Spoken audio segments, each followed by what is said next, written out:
नमस्कार, जी बिहार झारखंड देख रहे हैं आप और मैं हूं आपके साथ ऐश्वर्या दुबे। बुलेटिन की शुरुआत करेंगे बड़ी खबरों के साथ। शिक्षक नियुक्ति से जुड़ी हुई ये बड़ी खबर इस वक्त सामने आ रही है, जहां बता दें बिहार सरकार ने सुप्रीम कोर्ट से याचिका वापस ले ली है। जस्टिस बोपन्ना की अध्यक्षता वाली बेंच में ये मामला पहुंचा हुआ था। प्राइमरी शिक्षकों की नियुक्ति की भर्ती प्रक्रिया का पूरा ये मामला बताया जा रहा है। तो नियुक्ति में बीएड वालों को भी शामिल करने की यहाँ पर मांग की गई थी।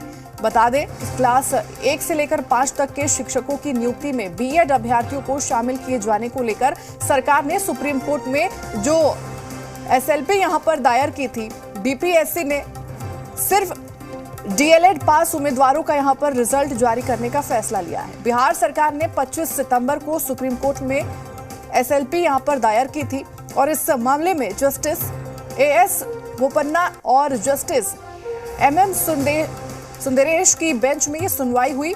जो आपको बता दें कि बिहार में 1,70,461 शिक्षकों की नियुक्ति होनी है, जिसमें करीब 80,000 प्राइमरी स्कूल के टीचर हैं।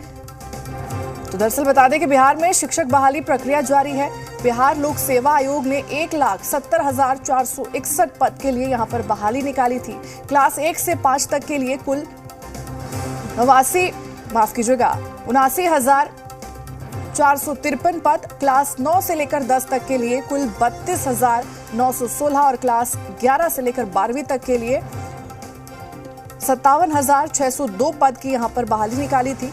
सुप्रीम कोर्ट ने राजस्थान शिक्षक बहाली की सुनवाई करते हुए प्राथमिक शिक्षा के लिए डिप्लोमाधारी को यहां पर योग्य करार दिया था और इसके बाद बीएड पास कैंडिडेट की नियुक्ति अधर में लटक गई थी। राजस्थान को लेकर दिए गए फैसले के मुताबिक सिर्फ बीटीसी या डीएलएड डिग्री वाले अभ्यर्थी ही कक्षा 5वीं तक पढ़ाने के लिए योग्य माने जाएंगे और इस नियम को बीपीएससी ने बिहार में भी लागू करने का फैसला किया है, जिसके कारण कई अभ्यर्थियों के रिजल्ट पर रोक लगा दी गई है।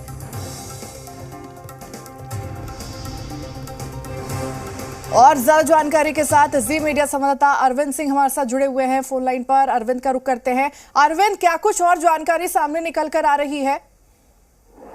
देखिए, आज ये मामला जस्टिस बोपन्ना की अध्यक्षता वाली बेंच के सामने लगा था और जस्टिस बोपन्ना ने कहा कि इससे पहले जो इस पूरे मामले को लेकर के एक आदेश है सुप्रीम कोर्ट का, वो जस्टिस बोस की अध्यक्षता वाली बेंच ने दिया था। यानी जस्टिस अनिरुद्ध बोस की अध्यक्षता वाली बेंच ने ही अगस्त में एक अहम आदेश दिया था, जिसमें एनसीटीई के 2018 के उस नोटिफिकेशन को रद्द कर दिया गया था, जिसके तहत बीएड जो डिग्री धारक है वो भी प्राइमरी स्कूल के टीचर बन सकते हैं। तो आज जस्टिस बोपन्ना की अध्यक्षता वाली बेंच ने कहा कि चूंकि पुराना जो आदेश है इस मामले को लेकर के वो जस्टिस अनिरुद्ध बोस की अध्यक्षता वाली बेंच का है, लिहाजा हम ये मामला वापस चीफ जस्टिस को भेज रहे हैं ताकि वो ये मामला आगे सुनवाई के लिए जस्टिस अनिरुद्ध बोस की अध्यक्षता वाली बेंच के सामने लगा सके। तो इस पर बिहार सरकार ने कहा कि वो अपनी याचिका को वापस ले रहे हैं। वहीं दूसरी ओर कुछ बीएड डिग्री धारकों की तरफ से जो वकील है प्रशांत भूषण, वो भी पेश हुए थे और उन्होंने ये कहा कि उनकी ओर से भी एक याचिका दाखिल की गई है।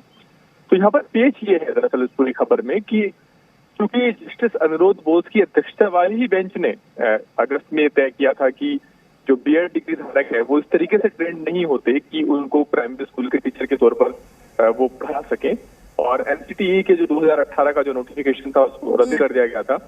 उसके बाद एक बार फिर ये सवाल जस्टिस अनिरुद्ध बोस की अध्यक्षता वाली बेंच के सामने आया था और उस वक्त बेंच ने सिर्फ इतना बार कहा था कि हमें उम्मीद ये है कि बिहार सरकार हमारे पुराने आदेश को फॉलो करेगी।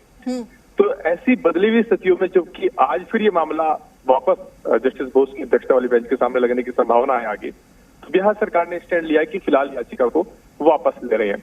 अब ये लगता है कि जो बीएड डिग्री धारक है, जो कि जिनका भविष्य अधर में लटक है, जैसे कि आप जानकारी भी दे रहे थे, अब उनकी याचिका ही जस्टिस अनिरुद्ध बोस अध्यक्षता वाली बेंच के सामने लगेगी और उसके बाद कोर्ट तय करेगा कि क्या इस आधार पर कि चूंकि ये जो भर्ती प्रक्रिया है ये उस आदेश के आने से पहले शुरू हो गई थी जिसमें कोर्ट ने एनसीटीई के जो नोटिफिकेशन उसको रद्द किया था, क्या वो राहत उनको कुछ मिल सकती है नहीं।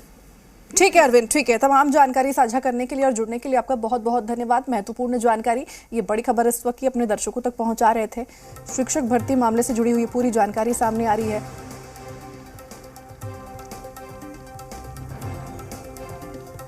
खबर और